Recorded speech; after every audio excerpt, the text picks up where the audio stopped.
নমস্কার। বেঙ্গল ইন্ডিয়া নিউজের প্রতিবেদন। আজকের বিষয় চীনের প্রাচীর বা চীনের দেওয়াল, the great wall of China. বলা হয় দীর্ঘ 2000 বছরের বেশি সময় ধরে এই চীনের প্রাচীর তৈরি করা হয় এবং 6 লাখের বেশি মানুষের জীবন বিসর্জিত হয়েছিল এই প্রাচীর তৈরি করতে। একাধিক সাম্রাজ্য আর্থিকভাবে দুর্বল হয়ে পড়েছিল এই প্রাচীর নির্মাণ করতে। চীনের উঁচু নিচু ভূমিতে এই প্রাচীরের কাজ করা একটা অসম্ভব ব্যাপার ছিল, একটা চ্যালেঞ্জ ছিল। সেই যুগে মানুষের শারীরিক শ্রমের একটি বড় নিদর্শন হলো চীনের প্রাচীর। প্রায় 22,000 কিলোমিটার দীর্ঘ এই প্রাচীর। এই প্রাচীরকে বিশ্বের সবচেয়ে বড় সমাধিস্থল বা কবরস্থানও বলা হয়। ঐতিহাসিকদের মধ্যে কেউ কেউ বলছেন যে এই চীনের প্রাচীর এটা একটা ব্যর্থ প্রয়াস। চীনের প্রাচীরকে ব্যর্থ প্রয়াস বলেই অনেকে আখ্যায়িত করেছেন।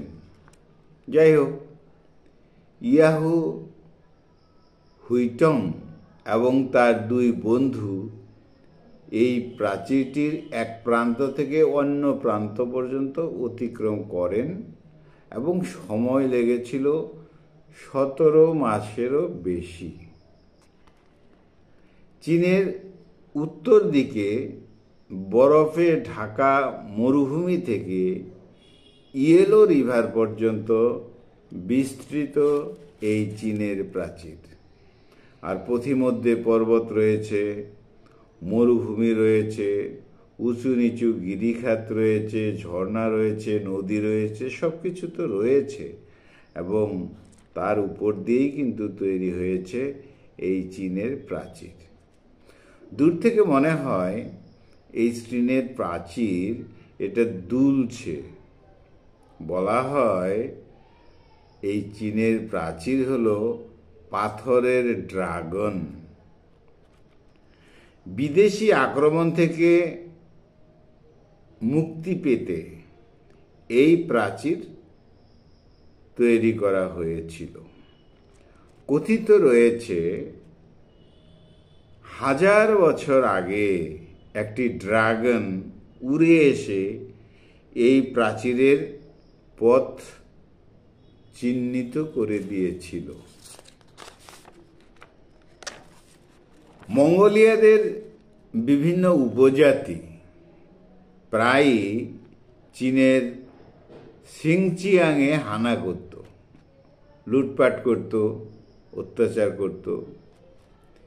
কিং সি হুয়াই 223 খ্রিস্টপূর্বাব্দে এই প্রাচীর নির্মাণ শুরু করে। পরবর্তী সম্রাটগণ মিলে প্রায় 2000 বছর সময় ধরে এই প্রাচীরের কাজ চালিয়ে যায়। বলাই হলো 22 লক্ষের বেশি শ্রমিক এই প্রাচীরে কাজ করত বা এই প্রাচীর তৈরি করতে কাজ করত। সাথে প্রচুর সাধারণ মানুষও কাজ করতেন। বিশেষ করে কয়েদিদের কাজ করতে হতো বা তারা কাজ করতে বাধ্য থাকত।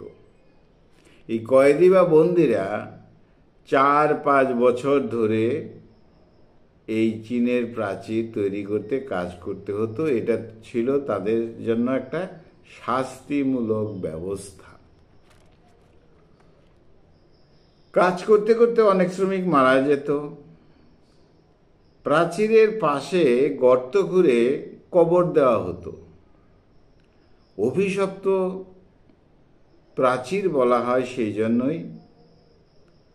এই প্রাচীরের কাজ শুরু হয়েছিল খ্রিস্টপূর্ব 1800 সালে, এমনটি ঐতিহাসিকদের ধারণা। ইটের ব্যবহার হতো, বৃহৎ সাইজের ইট। মাটির ইট চুল্লিতে পোড়ানো হতো, তারপর সেগুলো ব্যবহার করা হতো। বিশেষ করে চীনা মাটি ব্যবহার করা হতো, গ্রানাইট পাথর ব্যবহার হয়েছে, চুন এবং চালের গুঁড়া মিশ্রিত করা হয়েছে এবং এই চীনের প্রাচীর তৈরি করতে ব্যবহার করা হয়েছে। এই চীনের প্রাচীরের উচ্চতা 23 ফুট, তবে কম বেশি কোথাও কোথাও রয়েছে। উচ্চতা 23 ফুট, প্রস্থ 21 ফুট। হ্যাঁ, কোথাও আবার 35 ফুট, কোথাও কমে গিয়ে 10 ফুট, এরকম বিষয় রয়েছে। তবে গড়ে উচ্চতা 23 ফুট আর প্রস্থ হলো 21 ফুট। অনেকজন সেনা দল একসঙ্গে যেতে পারে এই প্রাচীরের উপর দিয়ে, অশ্বারোহী সহ 10 থেকে 15 জন সেনা যেতে পারে। মাঝে মাঝে বাংকার তৈরি করা আছে, ওয়াচ টাওয়ার তৈরি করা আছে। সৈনিকদের থাকার ব্যবস্থা, ঘর তৈরি করা আছে, গোপন সুড়ঙ্গ তৈরি করা রয়েছে। তবু মঙ্গল আক্রমণ বা বিভিন্ন আক্রমণ, শত্রুদের আক্রমণ থেকে চীনকে রক্ষা করা যায়নি। অনেকে এই চীনের প্রাচীরকে ব্যর্থ প্রকল্প বলে থাকেন। চেঙ্গিস খান এই প্রাচীর অতিক্রম করেই কিন্তু চীনে প্রবেশ করেছিল। যাই হোক, এই চীনের প্রাচীরের ঐতিহ্য রয়েছে। বর্তমানে পর্যটকদের ভিড় রয়েছে। এখানে যে অনেক সুড়ঙ্গ আছে তার ভিতরে এখনো প্রবেশ করা যায়নি, এরকম পরিস্থিতিতেই রয়েছে। যাই হোক, আজকে আমাদের আলোচনার বিষয় ছিল চীনের প্রাচীর, the great wall of China. বন্ধুরা, খুব ভালো থেকো, আমার চ্যানেলটা সাবস্ক্রাইব করো। Thank you.